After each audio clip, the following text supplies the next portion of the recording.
पुणे में मीडिया से बातचीत के दौरान भाजपा प्रवक्ता नवनाथ बन ने कांग्रेस के पूर्व विधायक रविंद्र धंगेकर पर तीखा तंज कसा। उन्होंने कहा, नोबिता नाम का एक कार्टून है जो बिल्कुल बेवकूफ है और वही बेवकूफ किरदार धंगेकर है। अब देखना यह होगा कि बन के इस बयान पर कांग्रेस कार्यकर्ताओं और धंगेकर की ओर से क्या पलटवार किया जाएगा। 12 पक्ष फिरून आलेले रवींद्र धंगेकर गेल्या काही दिवसांपासून पुण्यामध्ये धिंगाणा घालण्याचं काम करतायत। आज त्यांनी माझ्यावर एका कार्टूनचं नाव घेऊन टीका केली आहे।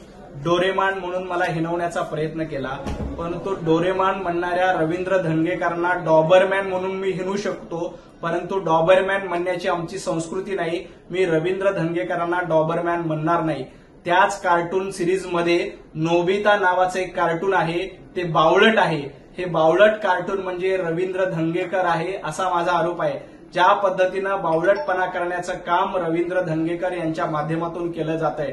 खरं तर डोरेमॉन हे कॅरेक्टर लोकांना मदत करतं, डोरेमॉन हे लोकांच्या मदतीला धावून जातं। त्यामुळे तुम्ही मला डोरेमॉन म्हणत असाल तर मी तुम्हाला नोबिता म्हणतोय, हे रवींद्र धंगेकरांनी लक्षात ठेवावं।